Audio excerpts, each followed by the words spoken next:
Ah, rapidão. Já que a gente falou lá do Spook House lá, tu acredita na existência... Assim, Deus existe, ok. Anjos existem, ok. E a vida após a morte? Almas existem, ok. Onde eles estão? Na minha leitura da Bíblia, estou sendo muito honesto, estou falando por mim, a antropologia bíblica, ela coloca assim. Eu sei que isso aqui vai na contramão da maioria dos cristãos, mas eu penso assim. Deus, diz a Bíblia, formou o homem do pó da terra, Adão, por isso que o nome é Adão, Adamá é terra em hebraico, soprou-lhe nas narinas o fôlego de vida, e o homem passou a ser alma vivente, Nefesh Hayah. Então a Bíblia não falou que o homem passou a ter uma alma, passou a ser alma vivente. Então na antropologia bíblica, o que é a alma? A alma é a junção do corpo, da matéria, com o fôlego de Deus. Esse fôlego de Deus não é uma entidade. Isso aqui é igual o Ruach. Você entendeu? O Ruach, vento.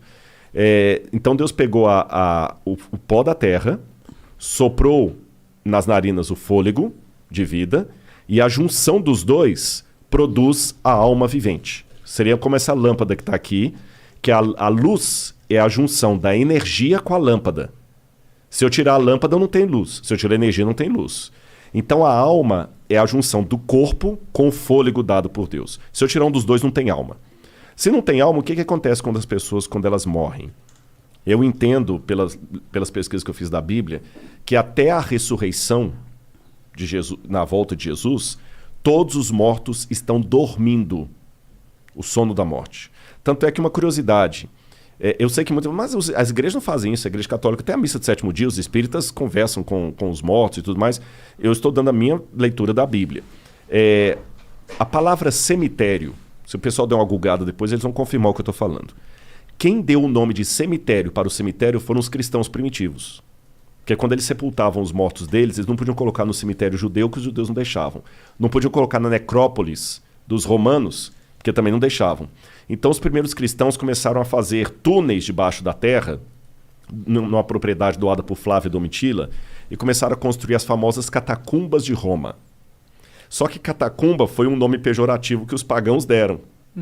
Aí os cristãos resolveram não chamar o lugar dos mortos de catacumba, mas de coemiterion. Coemiterion, em grego, de onde vem a palavra cemitério, significa dormitório. Então, se os cristãos chamaram o lugar dos mortos de dormitório, que essa era a crença deles, o próprio credo apostólico, que é um dos mais antigos, é rezado em muitas missas católicas, creio em Deus Pai Todo-Poderoso, no final falou assim, creio na ressurreição da carne. Se a pessoa já está no céu, para que ela vai voltar para ressuscitar? Até a minha Deve estar falando de Jesus, na ressurreição da carne de Jesus. Não. Creio, não, falando assim, porque fala assim, creio em Deus Pai Todo-Poderoso, Criador do céu e da terra, creio em Jesus Cristo, seu único Filho, nosso Senhor, que foi concebido pelo Espírito Santo, nasceu de Maria Virgem, padeceu sob Pôncio Pilatos, foi crucificado, morto e ressuscitado. Então ele falou da ressurreição de Jesus. Fechou Jesus. Creio na ressurreição dos mortos, na ressurreição da carne e na vida eterna. Amém. Lá no final. Então já passou de Jesus. E a promessa bíblica é a ressurreição de todos. Então, quer dizer, se sua mãe morreu, ela não vai entrar no céu antes de você. Você está entendendo? Todos vão juntos. Paulo fala assim, que num abrir e fechar de olhos, ao soar da última trombeta, descerá do céu, e os mortos em Cristo ressuscitarão primeiro. E Paulo fala assim, nem todos dormiremos. A ideia de uma alma imortal, porque mesmo os gregos, os egípcios, não tinham essa ideia de imortalidade da alma que nós temos hoje. Quando você fala Ka no egípcio, eles entendiam que a Ka, que é alma em egípcio, era um elemento que precisava de um corpo material para existir. Então você vê que mesmo na cultura egípcia mais antiga, a ideia é que a alma não é uma entidade etérea. Ela precisa de um corpo. Também na Suméria. Por isso que eles faziam múmias? Por isso faziam múmias, exatamente. Aí quando veio Platão que começou a falar do mundo das ideias e separar a ideia da matéria, e a psique, em grego, que é a alma, pertencia ao mundo das ideias, coisa imaterial. E a partir de Platão, que começou então uma antropologia dualista, separando alma de corpo. Essa visão platônica entrou no mundo dos judeus, que é o helenismo, dominou o mundo, que mesmo Roma sendo a senhora do mundo, quem dominava culturalmente ainda eram os gregos. Aliás, Burns diz que nós pensamos como pensamos porque os gregos pensaram como pensaram. E até hoje as pessoas têm essa visão platônica da alma como sendo uma entidade etérea que vive fora do corpo. Então, por isso que eu acredito que todos os que morreram, com raras exceções, porque a Bíblia fala que alguns ressuscitaram quando eles morreram, raríssimo, não vou falar das exceções. Todos os que morreram estão dormindo no pó da terra, aguardando a volta de Jesus.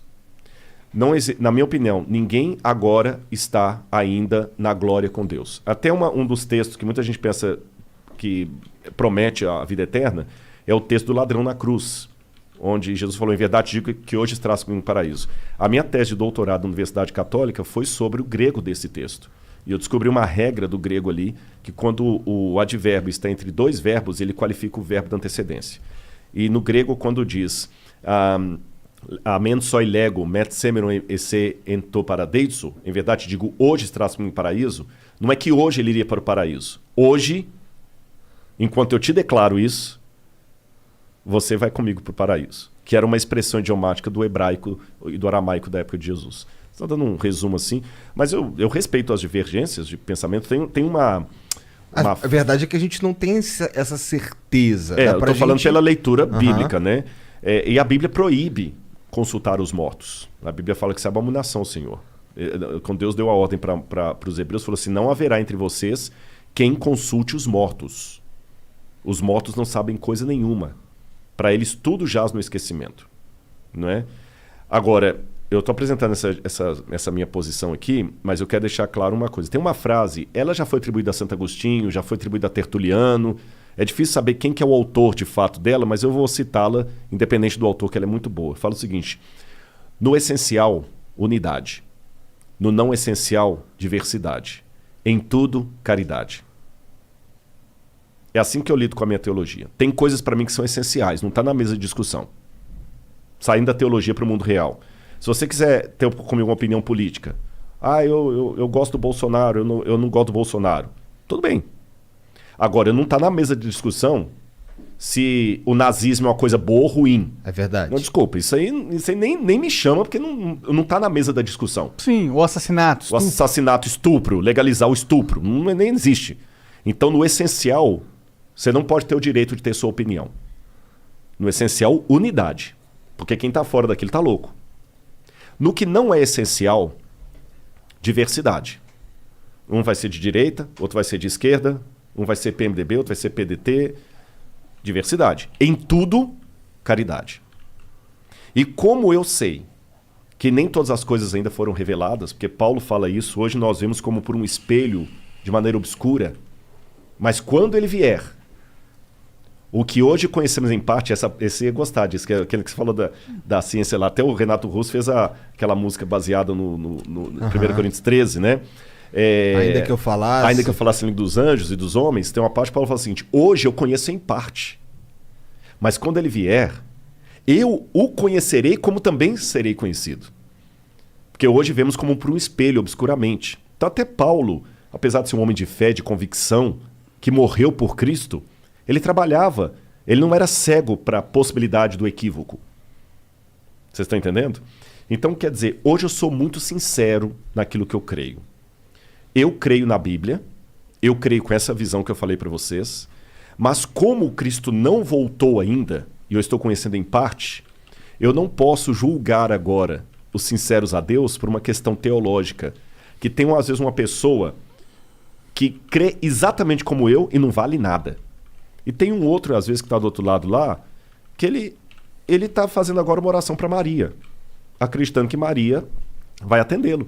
E está sendo a oração mais fervorosa. Tem uma música do Padre Zezinho que fala o seguinte, às vezes o ateu que faz perguntas é mais sincero do que eu. Então, hoje, até que tudo se esclareça, você não pode julgar as pessoas pela crença teológica que elas apresentam. Isso não significa, deixando claro, isso não significa que eu não deva me posicionar teologicamente. Você entendeu? Não é um caso assim para ficar bem aqui na fita com todo mundo. Se você perguntar assim, Rodrigo, o que você acha das entidades espíritas, da entidade mediúnica? Você acha que realmente a alma aparece ali? Aí eu fico caladinho aqui e não falo nada só para passar de politicamente correto. Politicamente correto, não. Eu tenho que posicionar. Eu tenho que respeitar a opinião, não falar assim, não é. Pra mim não é. Por causa disso, disso, disso, disso.